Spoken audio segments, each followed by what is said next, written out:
wewe kuwa muelewa basi. Nishakwambia mimi hapa sitoki. Sitoki na mtihani lazima nifanye. Na huna cha kunifanya wewe.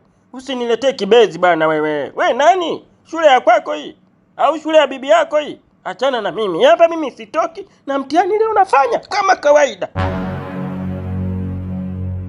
Eti anashangaa nini? Halafu kwanza uruhusi kuingia kwenye chumba cha mtihani rafiki yangu. Sijui una mhemko gani teacher? Unajua mwanzoni ujue ulikuwa mwalimu mzuri sana, una kielele. Lakini sasa hivi una kielele mwanangu kama unaogea nje. Halafu manigas mwanangu tumekaa humu ndani manigas tunakuchola tu mwanangu ile. Si wenyewe maturisti. Tumekaa kituristi hapa. Tumekuja kufanya mtihani halafu unakuja kuleta shodo zangu mwanangu. Haufanani kabisa mwanangu. Alafu wewe mwamba jikaze mwanangu, kaza.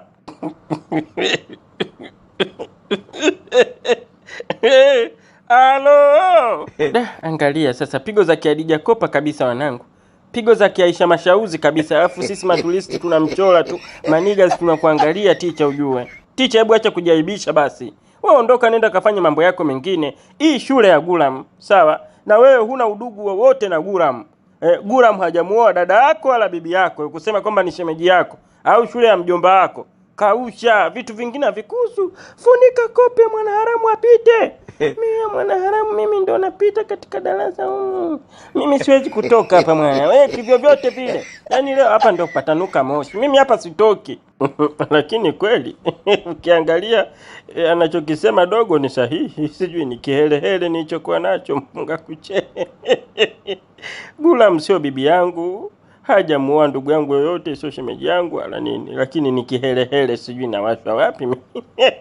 Lakini Gulam nishaongea naye na Gulam kaniambia kama nitafanikisha kufanya hili zoezi la kukutoa wewe kwenye chumba cha mtihani, basi mimi naongezwa mshahara 20%. We mshahara 20% siwezi kuziacha hizo. Dogo toka nje. Hapana, mimi hapa sitoki teacher. Sitoki. Aisee bwana wewe toka. Toka Kitundu. Nimesema toka. Wanafunzi cheche du cheche. Cheche du cheche. Cheche du cheche. Nataka nianze kufanya mazingaombwe yangu sasa. Niwaonyeshe kwamba mimi ni mwalimu wa michezo na michezo naijua. Oho, huyu ni mwaji huyu. Nikimchelewa huyu atanifanya kitu kibaya. Ngoja nimpige kile kimbola cha kutokuniona ili asinione kamwe. Mwalimu wa michezo kafuraufu zwambuzi wivi kambwi. Mwalimu wa michezo kafuraufu zwambuzi wivi kambwi. Ndio nini sasa? Hola. Leo utatoka tu hapa. Uchawi wako huo ni uchawi wa kitoto huo, danganya toto. Hayo ni mazingaumbwe tu kwangu. Mwalimu, kwani unaniona? Ngoja nikuonyeshe kwa vitendo kwamba nakuona. Nakuja. Nipi maelekezo daktari. Unaweza ukanisaidia hili tatizo haraka? Ndiyo, inawezekana ila sio haraka. Kwa sababu huyo mtu ambaye amekufanyia ukatili wa namna hii, mwenzako alitaka kukurubutula kizazi kabisa moja kwa moja. Kwa sababu scrotum imetoboka, yani imetoboka kabisa, kaitoboa sijui na misumari, epididymis nayo imekatwa, testicles moja imekatwa, zile goroli kakata moja kaitoa kabisa. Teke alikoipeleka haijulikani. Sasa hapo itabidi upandikizwe. Kwa hiyo ni issue ambayo inachukua hadi wiki moja kukufanyia upasuaji na kupandikiza na ni hii nyingine. Sijui unanielewa hapo babangu?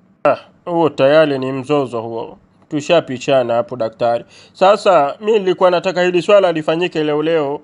Kama kupandikizwa nipandikizwe leo, kila kitu kikamilike leo kwa sababu nina shughuli. Sasa babangu, kwa haraka hivyo hatutafanikiwa kwa lolote. Kwa sababu hapo kuna vitu vingi sana vya kuongeza, nini mishipa hiyo ya kupandisha utamu yote imekatwa, hiyo kairubutula huyo kijana. Kwa hiyo ni swala ambalo linahitaji muda, na sio muda tu, linahitaji siku, wiki hadi mwezi. Hadi kukamilika kabisa wewe uwe sawa kabisa kama ulivyokuwa mwanzo. Kwa hiyo nilikuwa nataka uwe na subira. Una issue gani ambayo inakufanya wewe ufanye haraka? Ili swala ni la serious wewe baba wewe. Alafu umechelewa sana kuja hospitali. Na damu zimevuja nyingi sana. Nishamkosa tena hivyo yule mama. Na kanipa nafasi ya siku moja tu.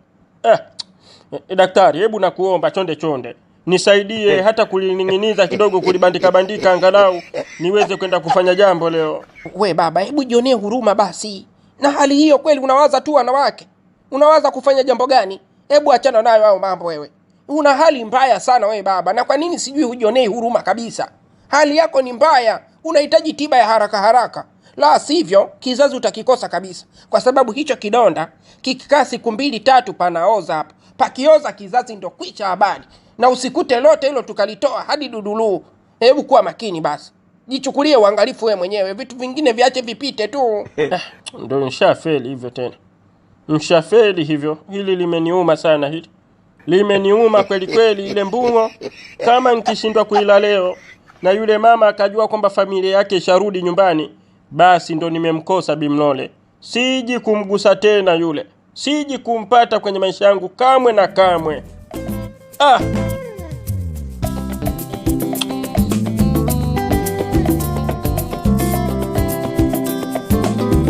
Ili jumba linaogopesha. Toba Maulana mimi. Hasa mbona haji tu huyu Zumbe? Kaenda wapi tena? Maana katoka hapa muda mrefu kanambia nakuja. Ndo akae muda wote huu, hata kama kaenda msalani. Au kaenda kunitia wahuni jamani. Asije akanitia wahuni jamani, akanifanya kitu kibaya mimi. Naogopa. Naogopa mtungo. Oho. Hadi nishaanza kuwa na wasiwasi. Sijui niondoke. Nikiondoka sasa nani atawakomboa ndugu zangu? Na mimi tayari nishajitoa mhanga hivyo. Lolote naliwe. Ndio maana nimekubali hata kumwangukia huyu baba, ili mradi tu Shemtoi, mume wangu Bakari Kiboga wabaki salama, nirudi nao nyumbani. Siwezi kuondoka hapa bila mume wangu. Siwezi kuondoka hapa bila mtoto wangu Shemtoi. Kiboko ya wachawi. Unajua mimi nilikuwa na kuamini sana ndugu yangu kwamba utaifanya kazi hii vizuri kabisa. Utaifanya kwa weledi mkubwa. Utamsaidia huyu mama, atapona ili nimalizane naye. Leo hii unakuja unaniambia eti mama umeshindwa kumsaidia, ni mkorofi, anakuingilia kwenye maombi yako. Kivipi yani? Wewe unashindwaje kumwombea mtu? Hata kama na mashetani au masheta, sijui anapandisha mapepo, ndio vizuri sasa na wewe unapandisha. Akipandisha na wewe unapandisha. Sasa yuko wapi mtu mwenyewe? Guram, unajua maombi na upako ni kuzungumza na Mungu moja kwa moja. Sasa kama unazungumza na Mungu halafu mtu anakuinterfere kidogo, inakuwa ni shida. Ndio maana nimekuita wewe, angalau huenda uwepo wako wewe utakuwa kidogo unampa shida. Sasa hapa tena ndo nashangaa, nilimwacha amekaa hapa kwenye kochi, saizi hayupo, sijui amekwenda wapi. That is not my job. Hiyo sio kazi yangu. Hebu mtafute basi. Fanya haraka, maana mimi nimeacha vipengele kibao kule shule, natakiwa kwenda kuvisimamia. Sawa bro. Nakuja kuhangaika na mpumbavu tu mmoja Bikachala. Changamka bana. Sawa Gura. Nasikia harufu yake. Anakuja huyo. Huyo anakuja.